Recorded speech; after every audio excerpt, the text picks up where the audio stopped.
చిత్తూరు జిల్లా కాణిపాకంలో వరసిద్ధి వినాయకుని బ్రహ్మోత్సవాలు కాసేపట్లో ప్రారంభం కానున్నాయి. 21 రోజుల పాటు అంగరంగ వైభవంగా బ్రహ్మోత్సవాలు జరగనుండగా ప్రత్యేక పువ్వులు, విద్యుత్ అలంకరణలతో కాణిపాకం ఆలయం సర్వాంగ సుందరంగా ముస్తవైంది. స్వాతి నక్షత్ర తులా లగ్నమందు ధ్వజారోహణం కార్యక్రమం నిర్వహిస్తున్నారు. ఇక బ్రహ్మోత్సవాల్లో భాగంగా ఇవాళ రాత్రికి స్వామివారు హంసవాహనంపై భక్తులకు దర్శనమివ్వనున్నారు.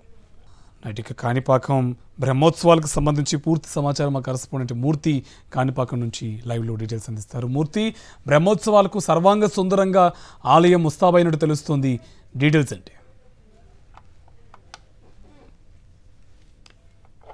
సత్య ప్రమాణాలకు నిలమైనటువంటి కాణిపాకం స్వయంభూ వరసిద్ధి వినాయక స్వామి ఆలయంలో బ్రహ్మోత్సవాలు ధ్వజారోహణ ఘట్టంతో ప్రారంభమయ్యాయి. స్వామివారి ఇష్టవాహనమైనటువంటి మూషిక పటాన్ని ఆలయం వీధులు మాడ వీధుల గుండా ఊరేగించిన తర్వాత ధ్వజపటం యొక్క ధ్వజస్తంభం పైన ఎగరవేయడం ద్వారా సకల దేవతలను బ్రహ్మోత్సవాలకు ఆహ్వానించారు. మొత్తం మొదటి 9 రోజులు దేశవ్యాప్తంగా గణపతి నవరాత్రులు జరుగుతుంటే దేశంలో ఒకే ఒక ప్రాంతం, అది కూడా మన ఆంధ్రప్రదేశ్ రాష్ట్రంలోని చిత్తూరు జిల్లాలో ఐరాల మండలం కాణిపాకంలో వెలిసినటువంటి కాణిపాకం స్వయంభూ వరసిద్ధి వినాయక స్వామి ఆలయంలో బ్రహ్మోత్సవాలు జరుగుతూ ఉన్నాయి.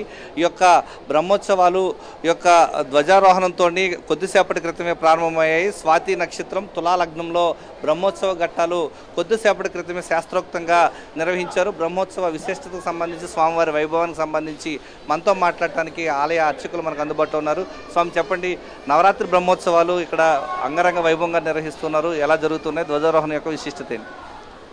శ్రీ మహాగణాధిపతయ నమః. స్వయంభూ శ్రీ వరసిద్ధి వినాయక స్వామివారి దేవస్థానం కాణిపాకం భారతదేశంలో ఎక్కడా లేని విధంగా ఇక్కడ మాత్రమే 21 రోజుల పాటు బ్రహ్మోత్సవాలను ఈ చుట్టుపక్కల 14 గ్రామాలకు చెందినటువంటి ఉభయదారులు జరిపించడం జరుగుతుంది.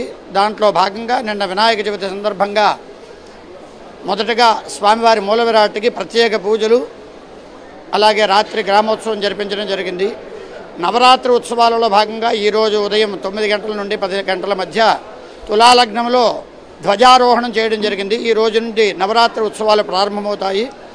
ఈ నవరాత్రి ఉత్సవాలు 16వ తేదీ సాయంత్రం ధ్వజ అవరోహణతో ముగుస్తాయి. తిరిగి 17వ తేదీ నుండి ఈ నెల 27వ తేదీ వరకు ప్రత్యేక ఉత్సవాలు నిర్వహించడం జరుగుతుంది. ఈ 21 రోజులు కూడా శ్రీ స్వామివారిని ఉభయదారులు ఉదయం అభిషేకంతో పూజలు చేసుకుని రాత్రి ఒక్కొక్క రోజు ఒక్కొక్క వాహనం మీద స్వామివారిని గ్రామోత్సవం నిర్వహించడం జరుగుతుంది. అయితే స్వామివారికి దినదిన ప్రవర్ధమానంగా యొక్క పుణ్యక్షేత్రం అనేది విరాజిల్లుతూ ఉంది. చూస్తూ ఉంటే గతానికి ఇప్పటికి చాలా మార్పులు వచ్చాయి. స్వామివారి యొక్క వైభవం ఏంటంటారు? శ్రీ స్వామి చిన్న బావిలో, వేత బావిలో పుట్టి పెరుగుతూ ఉన్నారు, దినదిన ప్రవర్ధంగా పెరుగుతూ ఉన్నారు. ఆ స్వామివారి యొక్క విశిష్టత అదే. ఈ దేవాలయంలో, ఈ దేవస్థానంలో స్వామివారు పెరుగుతూ ఉండడం విశిష్టత. ఎక్కడైనా స్వయంభూ క్షేత్రాలు ఉన్నా కానీ అక్కడ స్వామివారు పెరగడం అనేటువంటిది ఎక్కడా లేదు. అది ఒక కాణిపాకంలో క్షేత్రంలో మాత్రమే వినాయక స్వామివారు స్వయంగా ఉద్భవించి పెరుగుతూ ఉన్నారు.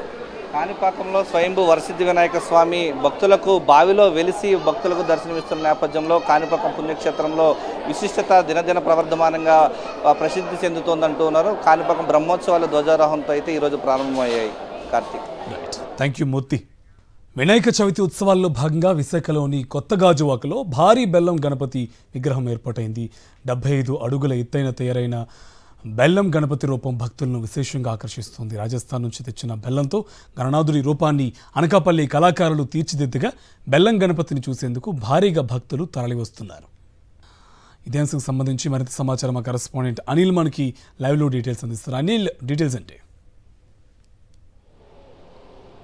Good morning Karthik. బెల్లం గణపతిని దర్శించుకునేందుకు భక్తులు పెద్ద ఎత్తున తరలి వస్తున్నారు. ఒకసారి మనం విజువల్స్లో చూడొచ్చు. అద్భుతమైనటువంటి అపురూపంగా కనిపించేటువంటి ఈ బెల్లం గణపతి భక్తులను పెద్ద ఎత్తున ఆకర్షిస్తున్నటువంటి పరిస్థితి. నిన్న ఒక్కరోజే సుమారు 50,000 మందికి పైగా భక్తులు ఈ బెల్లం గణనాథుడిని దర్శించుకొని తమ వేడుకోళ్ళు గణపతికి చెప్పుకున్నటువంటి పరిస్థితి ఉంది. పెద్ద ఎత్తున 21 రోజుల పాటు ఈ గణపతి భక్తులకు దర్శనం ఇవ్వబోతున్నారు. 10 లక్షల మందికి పైగా భక్తులు ఈ గణనాథుడిని దర్శించుకుంటారని నిర్వాహకులు అంచనా వేస్తున్నారు. ఓవరాల్గా చూస్తే కనుక అనకాపల్లి కళాకారులు సుమారు 45 రోజుల పాటు రేయింబావులు శ్రమించి ఈ భారీ గణనాథుడిని తయారు చేశారు. 75 అడుగులకు పైగా ఉండేటువంటి ఈ గణనాథుడు 21 రోజుల పాటు కొత్త గాజువాక సమీపంలో ఉన్నటువంటి గాజువాక డిపో సమీపంలో భక్తులకు దర్శనం ఇవ్వబోతున్నారు. ఇక్కడ ఉండేటువంటి భక్తులు కావచ్చు లేకపోతే ఇతర ప్రాంతాల నుంచి వచ్చినటువంటి వారు కూడా పెద్ద ఎత్తున ఈ గణనాథుడిని దర్శించుకునేందుకు ఇక్కడికి వస్తున్నారు. ప్రస్తుతం నిర్వాహకులు ఉన్నారు, మాట్లాడదాం. ఏంటి, ఎన్ని రోజుల పాటు తయారు చేశారు, ఎంత బెల్లాన్ని వినియోగించారు, నిమజ్జన సమయానికి ఈ బెల్లం అంతటిని కూడా ఏం చేయబోతున్నారు? నమస్కారం అండి. మేము గాజువాక డిపోలో ఫస్ట్ టైం అండి ఇలా పెట్టడం. ఫస్ట్ టైం ఇది బెస్ట్ టైం అనేటట్టు రీచ్ అవ్వాలని చెప్పి అంటే ఎక్కువ ఫ్రెండ్లీ అని తీసుకెళ్దామని చెప్పి మేము నిర్ణయించుకున్నామండి. అంటే ఇప్పటి వరకు పెద్ద వినాయకులు పెడుతున్నారు, చిన్న వినాయకులు కూడా తయారు చేస్తున్నారు. ఆ వినాయకులు ఏంటంటే నిమజ్జనం టైంలో తీసుకెళ్ళి బీచ్లో అనిపేటప్పుడు అదంతా కెమికల్తో, అంటే మట్టి బొమ్మలు కూడా ఉంటున్నాయి, ప్లాస్టిక్ ఫైబర్లు ఇవి అవి అన్నీ కలిపి తయారు చేయడం వల్ల పాడైపోతుంది అంతా కెమికల్తో. అందువల్లే ఒక ఐటెం తీసుకొని చెయ్యాలి మనం కూడా అని చెప్పి బెల్లాన్ని తీసుకున్నాం. బెల్లం ప్రత్యేకత ఎందుకు తీసుకున్నాం అంటే వినాయకుడికి చాలా ప్రత్యేకత బెల్లం అంటే, అందుకని ఆ బెల్లాన్ని తీసుకొని తయారు చేయించామండి ఈ వినాయకుడిని. సుమారు 2 నెలల దగ్గర నుంచి తయారు చేస్తూనే ఉన్నారు. అనకాపల్లి వాస్తుకులు అండి వీళ్ళు, అనకాపల్లి దగ్గర నుంచి వచ్చారు. అది కూడా లోకల్ ఎందుకంటే ప్రయారిటీ చేసాం. లోకల్లో కూడా ఇంత మంచి కళాకారులు ఉన్నారు, వాళ్ళు కూడా మన దగ్గర ఉన్న వాళ్ళనే బయటికి తీసుకురావాలి అని చెప్పి తీసుకొచ్చామండి. అంటే ఆఖరిలో ఈ బెల్లాన్ని ఏం చేయబోతున్నారు, భక్తులకి ఇవ్వబోతున్నారా లేకపోతే ఏం చేయబోతున్నారు? ఆఖరిలో మొత్తం ఈ భక్తులకే చేర్చాలనుకుంటున్నామండి. మేము సుమారు 1,00,000 మంది పైగా దాటి చేర్చాలని మేము కోరుకుంటున్నాం. ఇది మొత్తం మీద 75 అడుగుల భారీ బెల్లం గణపతి 21 రోజుల పాటు భక్తులకు దర్శనం ఇవ్వబోతున్నారు. ఆఖరిలో నిమజ్జన సమయానికి ఈ బెల్లాన్ని అంతటిని కూడా నేరుగా భక్తులకు అందించేటువంటి ఏర్పాట్లన్నీ కూడా దరిదాపు నిర్వాహకులంతా కూడా చేసుకున్నటువంటి పరిస్థితి. 1,00,000 మందికి పైగా భక్తులకు ఈ బెల్లాన్ని పంచిపెట్టేందుకు నిర్వాహకులు సిద్ధమయ్యారు. Thank you.